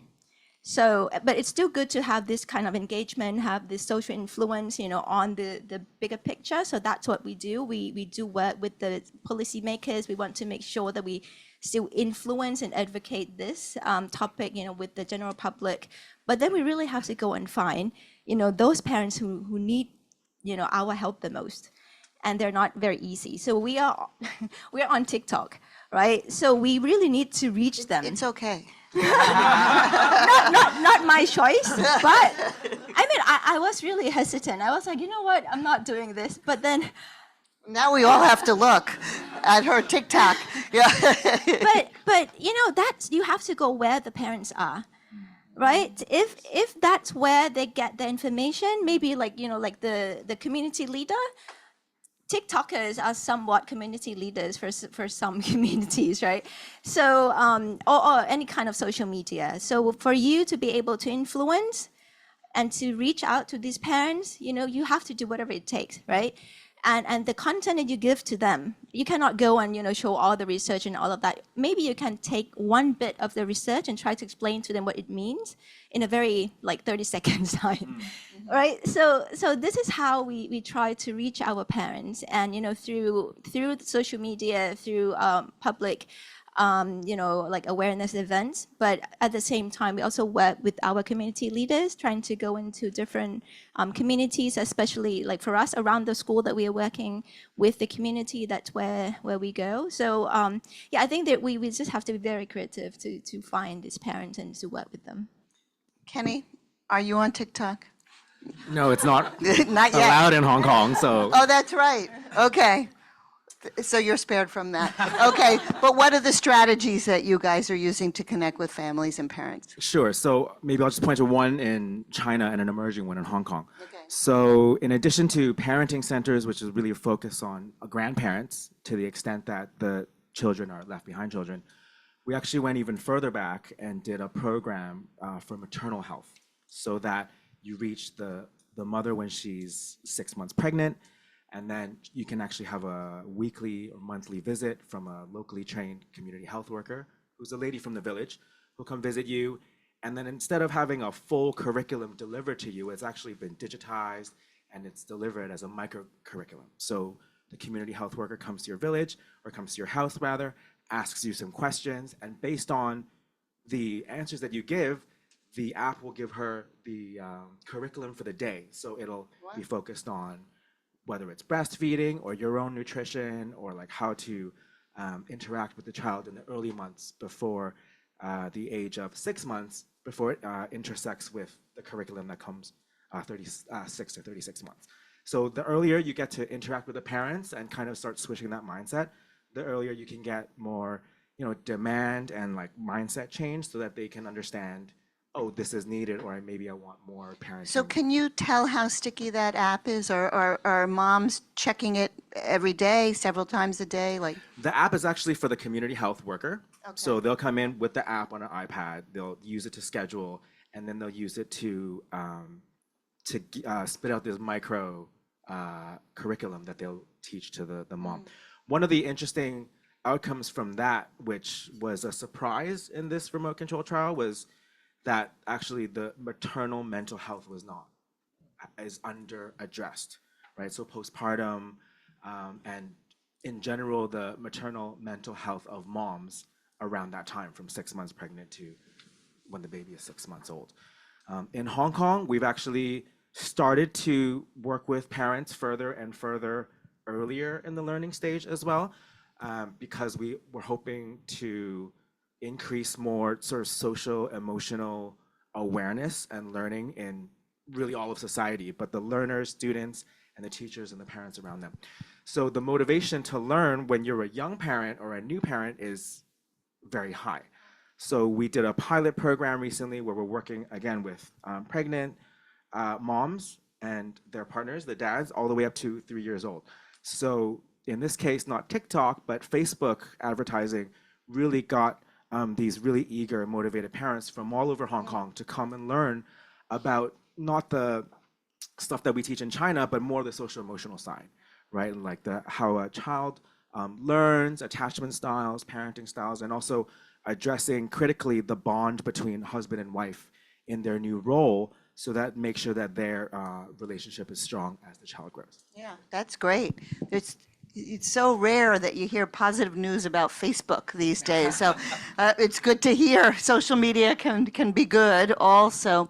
So the part that I'd like to ask the three of you also is, so Dr. Rao did an excellent job of showing the synaptic linkages that happen, and Heckman's famous chart about, the productivity nexus, the causality of early childhood education with productivity.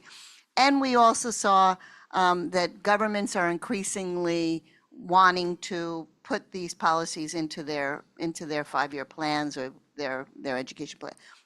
So what is the role then of philanthropists in thinking? I mean, it seems like if you didn't know, you would think, of course, they must be funding also these programs. So where does the philanthropist come in the money? And also, you're all talking about innovations in the space and how that gets picked up or not.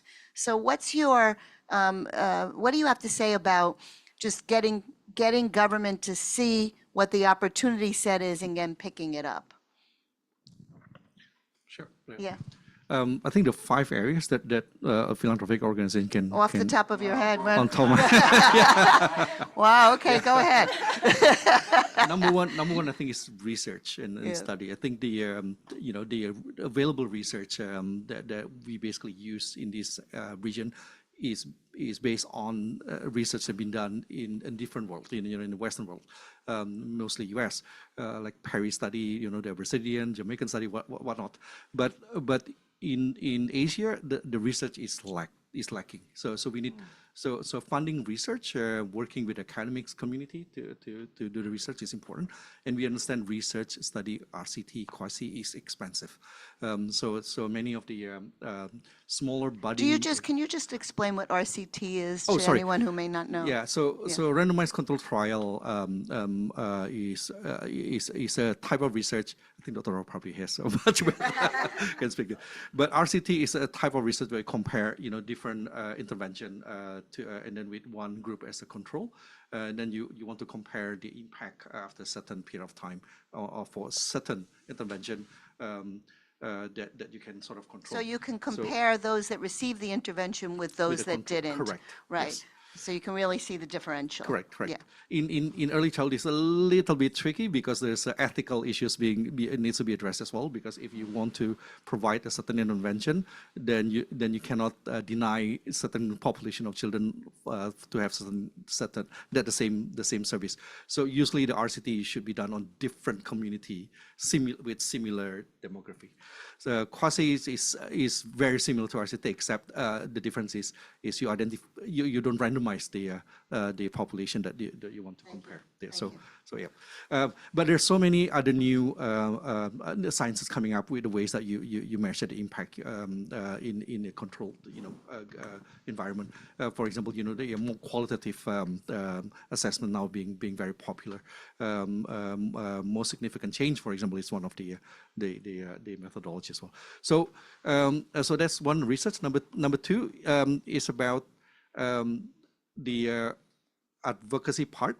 So once you have the research, once you have the science, is how to translate that into narrative that can relate, that the government or policymakers find it relatable. Yeah, if they're and obviously different constituency will have different agenda. If on certain areas they are very much focused more on poverty alleviation, then we need to translate that science evidence into that particular issue. If it's about solving the particular social issues, then we also need to change the narrative. And many of smaller NGOs or nonprofit organizations that were very good in implementing their programs may not have the capacity. So again, philanthropic organizations can step in to help that. The third is about there's so many innovations already being done in this area, as in many different aspects of early child education and development. But measurement and making sure that it's can be at scale is always a challenge. I think you talked earlier to someone about the cost is always an issue. Yeah, we as a philanthropic organization, if we have our own program, we can put in as much money as we want, right? The result, the outcome is usually of a good quality. Yeah, but it may not be translated into being implemented at nationwide. So we need to make sure, like in China, for example, is $1 per child per day at the cost for running a center? Is it scalable? May not. For other government China is obviously very resourceful. But in other countries like Indonesia, we may not have that capacity. So number 4 is about again, we talk about the supply and demand. So it's about funding efforts to educate the public through mass media above the line and below the line, through conveyors of the messages, is working with the journalists as well. So they also create a certain public accountability pressure to the government. Because again, early childhood is not a sexy issue when you talk to the government, right? Because it's long term and because so many other consideration. But ensuring the public also what we call this the right-based advocacy, having the public also demand their rights and getting their local government be accountable to provide the services. And number 5 is about supporting the training and capacity development. And obviously we know about training of teachers and field workers, but I just want to highlight one point. It's about the future of training. I think if I didn't get your name right, is it Gordon? Sorry? Gordon. Yes, right. Thank you, Gordon. Yeah. So we talked earlier and you said you are in AI as well. But I think we just saw the very tip of the iceberg about education technology being used in early childhood. But it's so much, it is very promising. You know, with AI technology, and we can provide a very cheap solution, and having that's very close interaction, right? And language translation longer an issue. Yeah, so I think there's a huge opportunity for philanthropic organization to also invest in this area. Right. Those are 5. Kenny, what about working with the government and, having your interventions picked up? Yeah, well, first of all, I agree with everything that Pak Eddy says, and we're very lucky to be collaborating with them in China and learning from their experience to have a bigger platform. I would say that working with government is very location specific. So we work in Hong Kong and China, so we treat government very differently. I think in our earlier stage, we would be doing a lot more research and like policy papers to try to influence policy. But I think over time, it's become bi-directional. So not only is it one where we want to influence government to put something out or to foot the bill, but also to understand how we can support as philanthropy government initiatives that are already happening. So for example, in the kindergarten space, there had been a national curriculum I mentioned earlier, Anzi Prae, which had been recognized across the country, but had not been scaling so well across the different provinces. So we're doing something there to take something from one province into another province that is a bit more rural, less well-resourced, and we work with the provincial level government and the county level government to make sure that they have the buy-in, and then we provide some catalytic funding to help them to upskill. Yeah, I'll just stop there. Right. Dr. Prae? Yeah, I agree. Again, I also agree with all the 5 points that Eddy mentioned. One thing that we have learned is a public-private partnership. This is very, very important, because before this, because Starfish is a private foundation, we didn't really have to work with anyone if we didn't want to, and we didn't for a long time. And that we had a lot of learning on that, with the same resources that we put in, with the same amount of work that we put in every day, the impact that we see is very different, right? But when you decided to work with the government, you also need different kind of strategy, different kind of resources, right? Different kind of, I would say, innovation, right? That you want to work. So in everything that we do now, we try to see like all the projects can the publics or in all the levels, right, the local administration up to the national, can they play a part in the project that we are doing? Because at the end of the day, private sector cannot say, okay, this is such a great project, let's do it nationwide. It doesn't work like that. So if you get the government involved from day one, in whatever role, it doesn't have to be like they don't really have to fund us, or sometimes when we do project, we most of the time we work within the system, because at the end of the day, you want the government to take that pilot project that you do. So some of the projects the government may play like a part in research, or they, facilitator, or different kind of roles that they can play in. So and when we have that that partnership, we look at the innovation that we have. We look at obviously the impact. How do we measure the impact? How do we look at the effect size of the innovation that we implement? So that's sort of like the key part. The PD part for the teachers and stakeholders are also very key. So when we design a program, I think we look at all the elements, including like the advocacy, how do we actually communicate this to the public? Now when we do any kind of project, we do like communication plan in different levels, right? Communication plan for the internal team, for the partners, for the public, like the mini side, like communication, sort of like content to people, or even you want to communicate what you've learned in the project to the parent. It's a different kind of communication that you have to plan and put in place. So these are all the things that we consider. But in all, I think in everything that we do now, we try to think very much of how to get that public, partnership with the government. Yeah, that's great. I have one more question, final question, and then Angel Chia will make some final remarks. But you said early childhood education is not sexy, but if you really talk about bang for buck, like it is so meaningful. So in some ways, it's hard to imagine anything more impactful than funding, brain development, especially for those many tens of millions of kids who are going to be the workers of the future and don't have, highly educated parents.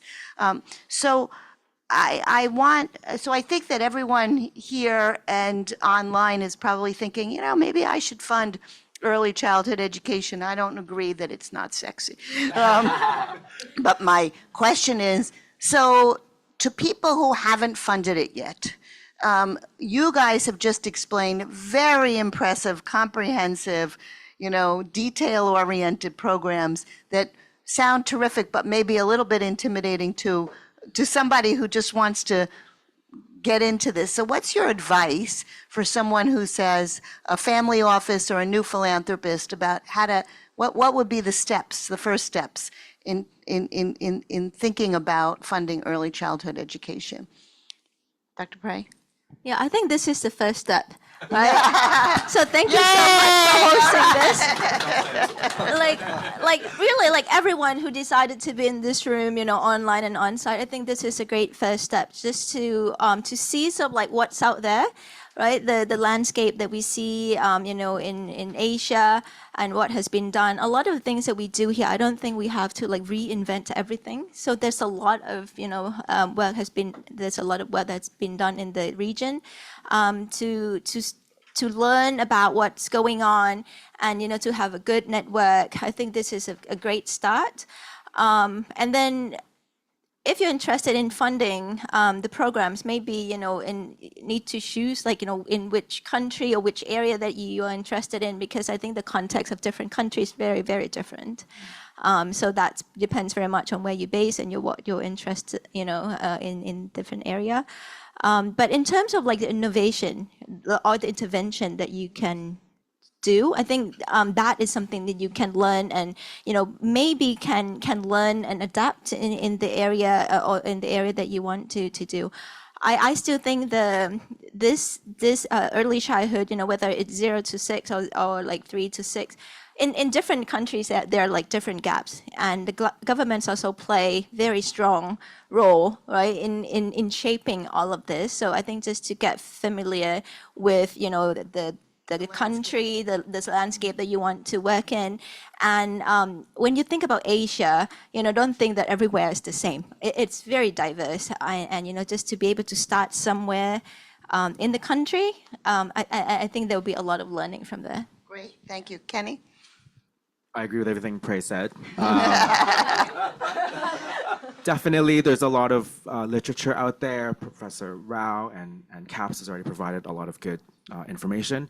I think for us, when we started a couple of years ago, really we learned by funding our first grant. So you kind of have to pick your location, do some research, do a little bit, and then in facilitating that grant making, there will be a lot of lessons that you can learn. And I would also like to say that the philanthropic community is really supportive and really collaborative. So we're always espousing a collaborative advantage. So I'm sure if you talk to other foundations within the region that are already doing this work, that they would be very helpful and open to share their knowledge. Great, thank you. And last but not least. And I also agree with but many, I think, philanthropic, when we started as well in the new areas that we want to invest in, I think collaboration is key because number one, we learn from each other a lot. So it's very different from learning from another organization that have done it than to read through, the internet. And number two is for risk management, mitigation, because when you work collaboratively, then you can spread risk. Number three is you can, through collaboration, you can leverage on each other network. And it's not just about funding, but it's about network. It's about other resources they can mobilize together. I think and when you do advocacy, I think doing it collectively or collaborative as a voice is more powerful, and you'll be heard. I think the share of voice would be much bigger. So I think when any organization who wants to or to invest in early childhood, I think is a very good investment, but have to be patient to see the outcome. Yeah. So I have been sad lately about the state of the world, and particularly my home country. And I wake up in the morning and I just think, wow, things are bleak. And I just really want to thank these three people for giving me a reason to hope and be optimistic and know that humanity is good and we will survive and even thrive with the help of people like this and their foundation. So I really want to thank you three for your work.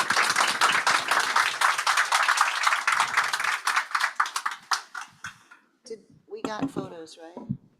Okay, so Angel, do you want to make some? Thank you. I guess we're just going to be thanking a lot of people, so I'll continue to thank. But I had literally on the top of my notes collaborations and partnerships, and that's what I wanted to sort of pick up from.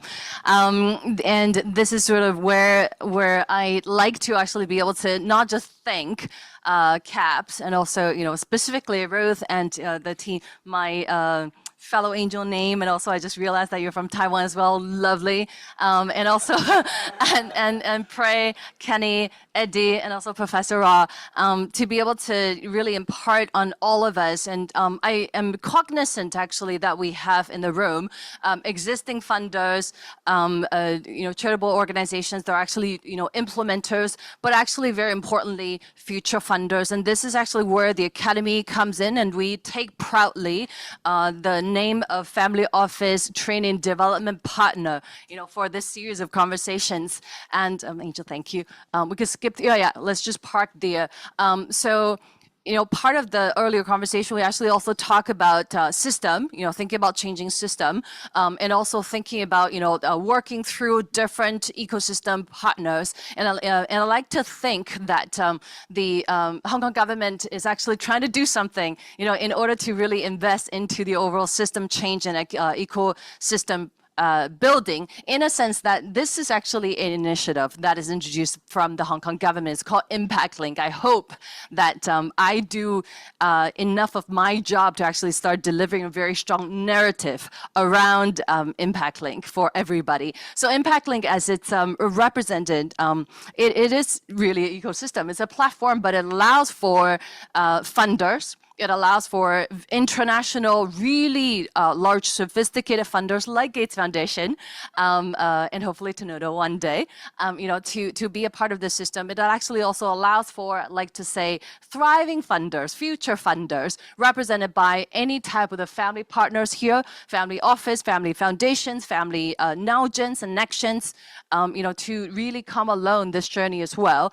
And it does a couple of different things, which are really represented by what we're doing here today, right? It's very important for us to realize that, when we come together and we talk about this, this large word of capacity building. But what I learned, what I took away is if a future funder, for example, or early funder, thinking about identifying areas that you're trying to fund, it actually is absolutely our own responsibility to spend that time and learn about things, and come to this kind of sessions and acquire the necessary domain knowledge, continue to follow the space of, Professor Rao's work and other professors' work, right? So that is not just the money, right?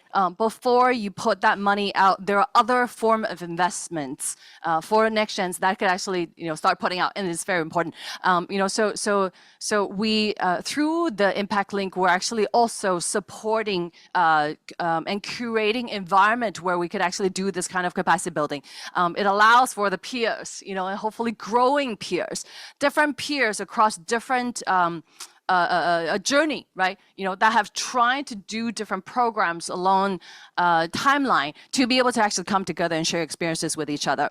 That's also another layer that's very important. And finally, I think we've mentioned in passing as well, I think it was Eddy, no, it was Kenny, start doing something, right? So learning by doing, don't just sit and listen and walk away.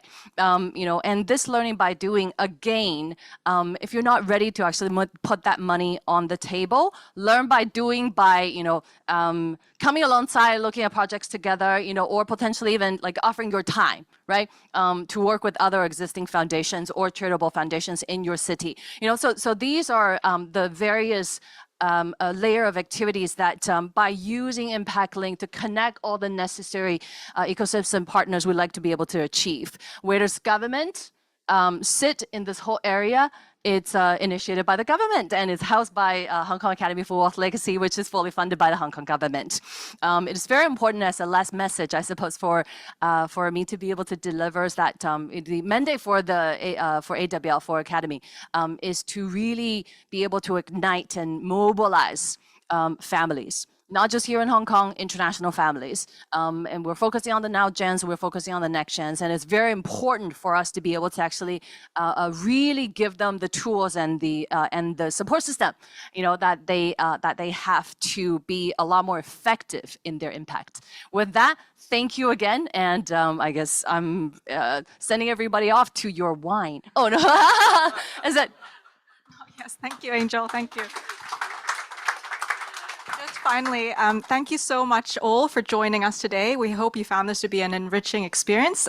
In-person guests, please do join us for a drink or two afterwards. Thank you so much. One more thing, okay. Can we just leave the QR code on the screen? Yeah, okay, so yeah, totally forgot about that, I was too excited. For families that are interested, actually, we're inviting family partners to be a part of Impact Link. Please feel free to actually scan the QR code. You'll find more information about Impact Link, and you could actually also opt in. Thank you. Thank you. Okay, refreshments are out.